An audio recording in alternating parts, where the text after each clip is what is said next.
It's Miss Andrea from the Hickory Corner branch of the Mercer County Library System. March is Women's History Month, so I would like to introduce you to a series of books that we have here in the Mercer County Library System that are in our catalog and available for checkout that are quite special to me. The book that started it all is this one. Goodnight Stories for Rebel Girls, 100 Tales of Extraordinary Women. This book started out as a crowdsourcing project to raise money through Kickstarter, and now it is a New York Times bestseller, widely available with several other books in the franchise. And back when it was still a crowdsourcing project, I bought a copy for my daughter when she was just a baby because I believed in this so much, and then I was able to get it for the library. So after this book came Goodnight Stories for Rebel Girls 2, and then the most recent one we have here in the library system, Goodnight Stories for Rebel Girls, 100 Immigrant Women Who Changed the World. And then super exciting, coming in the fall, there's going to be Goodnight Stories for Rebel Girls, 100 Real Life Tales of Black Girl Magic. So I'm excited for that fourth book in the series. Each of these books highlights real women from around the world, both past and present, in a 2-page spread. So I'll show you what I mean by that. So I'm gonna open it up. So on one side, there's like a short biography told in a bit of a fairy tale fashion, and then there's a beautiful portrait done also by a female artist somewhere from around the world. And the intention of these books is to shine a light on real women who have done and continue to do extraordinary things and replace those typical bedtime stories where a demure princess is saved by a prince. In these books, you'll find familiar names like artist Frida Kahlo or anthropologist Jane Goodall, but you will also find stories of many women whose accomplishments are lesser known but worth learning about. I'd like to start by reading part of the preface written by the authors in the very first book here. It's important that girls understand the obstacles that lie in front of them. It is just as important that they know these obstacles are not insurmountable, that not only can they find a way to overcome them, but they can remove those obstacles for those who will come after them, just like these great women did. Each of the 100 stories in this book proves the world-changing power of a trusting heart. May these brave pioneers inspire you. May their portraits impress upon our daughters the solid belief that beauty manifests itself in all shapes and colors and at all ages. May each reader know the greatest success is to live a life full of passion, curiosity, and generosity. May we all remember every day that we have the right to be happy and to explore wildly. Now that you are holding this book, all we can feel is hope and enthusiasm for the world we're building together. A world where gender will not define how big you can dream, how far you can go. A world where each of us will be able to say with confidence, I am free. Thank you for being a part of this journey. So what I'm gonna do now is I'm gonna highlight one extraordinary female from each of the books I showed you. We're gonna start here with the very first book, Goodnight Stories for Rebel Girls. May C. Jemison. Once upon a time, there was a curious girl named May. She could not make up her mind about what she wanted to be when she grew up. Sewing dresses for her Barbie dolls, she wanted to be a fashion designer. Reading a book about space travel, she wanted to be an astronaut. Fixing a broken toy, she thought maybe an engineer would be better. Going to the theater, she exclaimed, maybe I'll become a dancer. The world was May's laboratory, and she had plenty of experiments she wanted to try. She studied chemical engineering, African American studies, and medicine. She learned to speak Russian, Swahili, and Japanese. She became a doctor and volunteered in Cambodia and Sierra Leone. Then she applied to NASA to become an astronaut.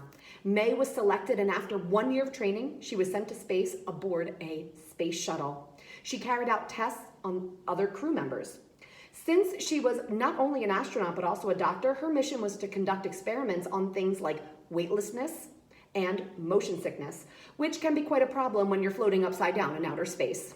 When May came back to Earth, she realized that while she enjoyed space very much, her true passion was improving health in Africa.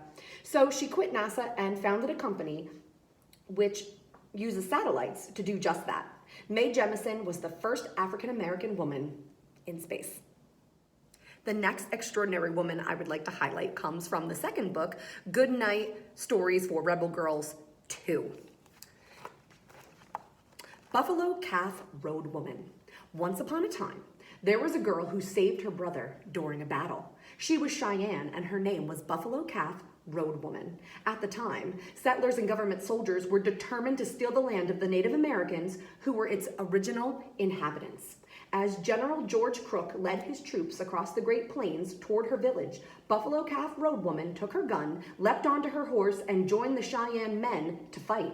Some of them protested that because she was a woman, she couldn't take part in a fight, but she had already pushed her horse into a gallop, a cloud of dust billowing behind her.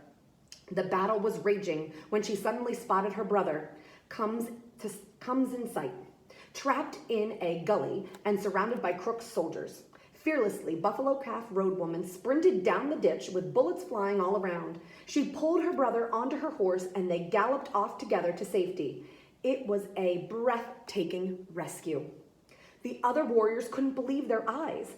They hadn't been nearly as brave as Buffalo Calf Road Woman. If it hadn't been for her, Comes in Sight would have been killed. They felt diminished by her courage and didn't want anyone to know what had happened, so they agreed never to talk about her feat. But one valiant warrior called Wooden Legs spoke up.